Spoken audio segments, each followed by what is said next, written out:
Hey everybody, good afternoon. I hope you guys are doing well. Today it's Tuesday, November 10th. I'm hanging in there. I'm in a good mood.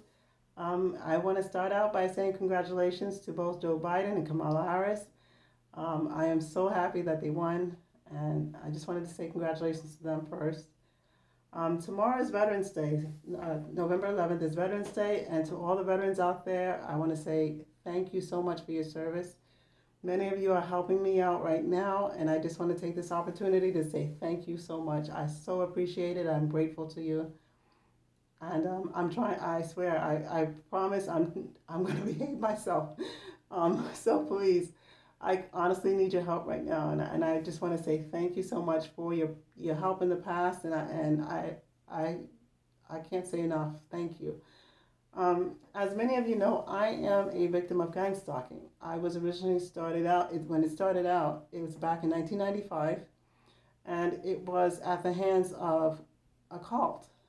And I left the cult, and that's when the harassment started. And over the years, different individuals have also gang stalked me. It's just harassment. It's a sophisticated form of harassment, and usually in some instances it's someone will step on your foot and make it it's like and make it look like an accident, bang you with their suitcase, it's an accident, everything's an accident. I can't tell you how many instances where it's every interaction is supposed to look innocent, it's supposed to look coincidental, and it's staged. All of it is staged, and again, it's just harassment. It's meant to drive you back to the cult. um, I managed to upset a few politicians along the way, and so then they they added on a layer of gang stalking as well. So it got pretty intense, and my circumstance really got it got it got dire. My circumstances are dire. So that's why I started doing these videos, helping people leave cults and all of that stuff. So here we are. So my previous video, I encouraged people to reach out as the people that are carrying out um, gang stalking, the ones that do the actual harassing of targeted individuals. I encourage you guys to reach out to law enforcement, and I'm going to repeat that same message. Um, the reason why this is important is because if the person who contracted you to to harass the targeted individual, if that person ever decides that they cannot be linked to the harassment, right? That you guys now are the target. You guys now are the ones that are endangered, are an endangered species. You right, because they don't want you guys talking. So what happens is they get rid of you. They get rid of you. And all of us are in danger. The people that were targeted for harassment, the ones that carried out the harassment, we all now are, right, we're a problem. So it's important that my first piece of advice is please contact law enforcement. And I'm going to put some information below. I have a friend of mine who I grew up with. We attended the same Kingdom Hall. And it turns out that her dad, who wasn't a Jehovah's Witness, drilled it down into her: you're going to college, you're going to college, you're going to college. Well, she did go to college. She became a New York City police detective. So she's made a video, and I'm going to share it with you. I'm going to share the link to that video down below in the description box. I'm going to put it there for you guys. But I'm encouraging you all, please contact law enforcement. It's important that when you do contact law enforcement, they're going to want to probably meet with you face to face, and they're probably going to ask you to bring with you your family members.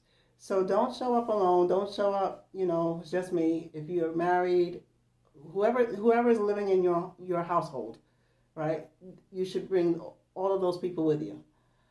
The reason why is, again, the cults are involved in criminal activity, and that could include human trafficking. So it's important that they see your entire family to make sure that they can determine if anyone's been, targeted. Okay, so please, it's important that you do that. That you involve local police and so forth and so on. So that's the first part. The other part is I want to ask Congress to intervene. I want them to, there should be laws that regulate this. Again, in my case, I was gang stalked by several people at the same time, and again, by the time everything was said and done, I mean, I was painted into a corner. My hands are tied. I really, it's just impossible. Finding employment, you name it, just basic things. Anyone I dated, they targeted that relationship. Again, my employment was um, my ability to work, everything was targeted. So I'm asking you all, please, let's do this. The person we need to contact, her name is Nancy Pelosi, right? And so she's the Speaker of the House, right? So I'm asking you to please contact her office and let her explain to her your circumstances, whether you're the person who's been targeted, or whether you're the person who's carried out targeted harassment. Please contact her office and share your story and ask her let her know that you'd like Congress to intervene. Another person who I'm reaching out to, her name is Judge Esther Salas. And I'm reaching out to her. She's a federal judge, and a few months back, she was targeted, and the person who harmed her family, this person murdered her son, and he wounded her husband.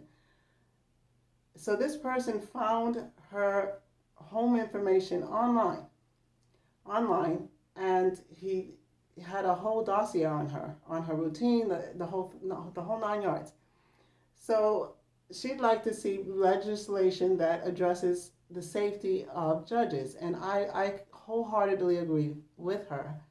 And I feel that the two issues are closely related. And so I'd like, if she would like to participate, I do intend to reach out to her. I'm gonna need a lawyer. I do need legal representation at this point. At first I was not going to go before Congress. I felt I was too rattled. It's like the online social media situation it was getting out of hand. But now I feel that I need to make sure my story is told. I need to make sure that the seriousness of what happens to people like me is shared with her and the other members of Congress. The reason why this bothers me is because it has life-changing situations. It's life-changing consequences, right? So everybody else gets to have a normal life. They go to work. They have their family. People who are targeted don't have that. We get robbed of a lot of the normal aspects of life that others get to enjoy. So that's one reason it's important to me. But the other reason that it's important to me is because I want someone to explain to me, why would any politician have this right to do this? Why? I mean, if you have a role, right? My understanding is only federal. You have to be at the federal level to be able to do this. And my question is, I would like more information. Who gets to target people? You know, I know former presidents have this ability, right? So I would like more information on that. I know senators have this ability. I would like to know, why exactly do they have this ability? Like, if no one's kidnapped their kid, then why do you need to do this? If something didn't go your way, you get to harass someone else. If a bill you drew up or whatever doesn't get passed, what, you get to harass? You see what I mean? Like, I don't understand the necessity of it at the political level, right? If someone doesn't vote for you, what, do you get to harass them? Like, it just doesn't make sense. It just doesn't make sense. So I'd like answers, and I think we should regulate this. Frankly, I don't see why anyone should have the ability to do this.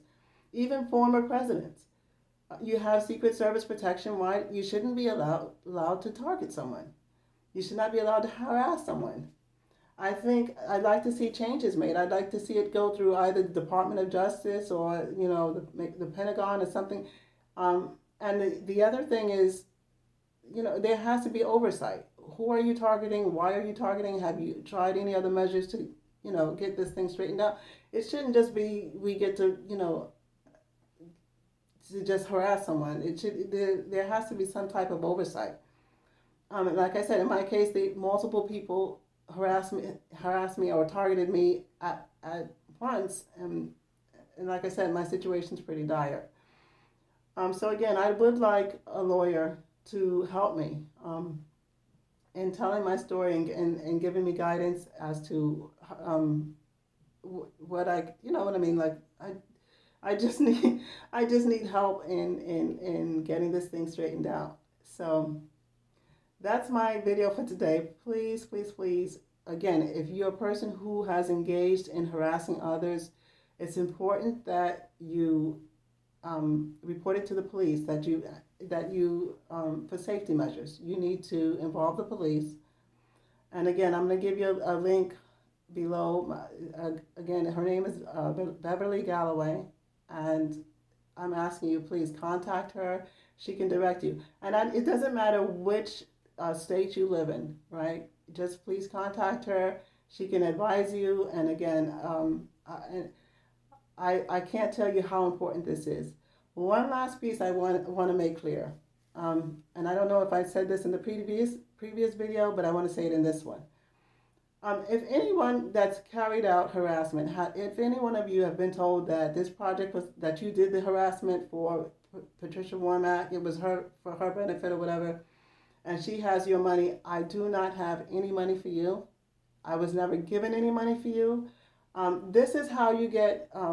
It's a scam. So basically, they tell you, we want you to do this assignment. You're going to get a lot of money, and you carry it out, but then there's no money at the end, or they run you in circles. The money's over here. It's over here. This person has it. And then you keep running in circles trying to get the money. There is no money.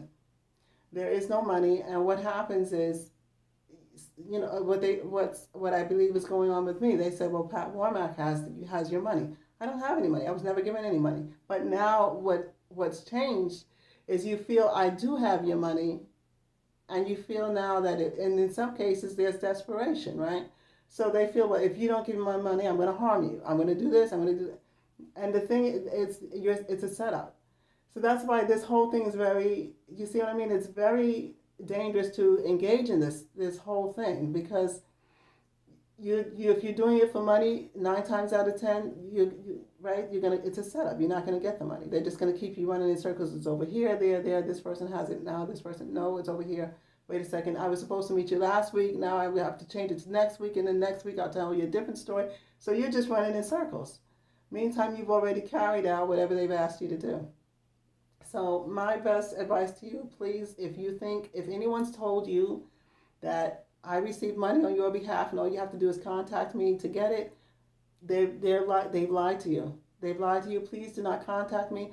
For safety measures, I don't meet with anybody. I don't, you know what I'm saying? I've spent months helping people leave cults. So I can't just meet with strangers. I'm in a dangerous situation just from having participated in that kind of work. So, again, I don't have any money for you. If anyone's told you I do have money for you, they're hoping that you get upset enough to become violent, target me, blah, blah, blah. Okay? And again, I'm sorry. And this is a very dangerous situation for all of us. So we need to work together to get it solved. And I'm trying to figure out ways to communicate this message in a safe manner, right? For all of us. I don't want anyone to feel like I'm trying to out them or in some way, get them in any trouble. So that's why I'm doing it via these YouTube videos. And seriously, I hope this is helping you all. I don't know how else to do it. So hopefully together we can work our way through this. I want to take this opportunity to say I harbor no anger, resentment against anybody in this. I'm not trying to set you up. I'm just trying to survive. I'm just trying to survive, and that's it. So I don't want you to feel like, oh, she's doing this because she's no, no. And then, again, if and I've said this before, it really isn't the people who are carrying out the harassment that need to be addressed. It's the ones that contracted. It's the ones that say, I want you to target these people. There's something there because there's no reason when you in all the situations I've been in, I've done no harm to you. I've not, you know what I mean? I've done nothing. I could see it if I kidnapped your kid. Yeah, right? No, you have your kids, you have your family, you have your home, you have your jobs.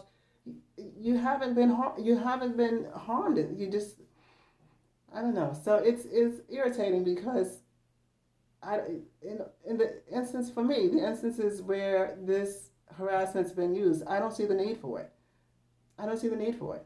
I mean, you break up with an ex-boyfriend, and he turns to this kind of behavior. What, you think that's going to make you want to get? That's going to make me want to get back together? No, no. It just makes me further dislike the person even more than I already do. So crazy, crazy. And you know what's great? What's even funny? I was just thinking of this to myself today. I was thinking about my dad. And my dad met one of the first guy I dated. I, no way. And he get back together. My dad would, oh my God, my dad would throttle me. So, so this the harassment is like that's nothing compared to my dad would just no way, no.